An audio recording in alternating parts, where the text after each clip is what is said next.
Hello and welcome. In this video, I will show you how to hide the bottom toolbar on scroll while reading articles in the Wikipedia app on your Android phone. This feature helps you have a cleaner, distraction-free reading experience by hiding the toolbar automatically as you scroll through articles. First, open the Wikipedia app on your Android device.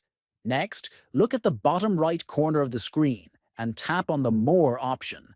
Then, from the menu that appears, tap on Settings. After that, tap on App Theme. Enable the Reading Focus Mode option. This mode will hide edit features and the bottom toolbar when you scroll. Finally, go back to any article and try scrolling down.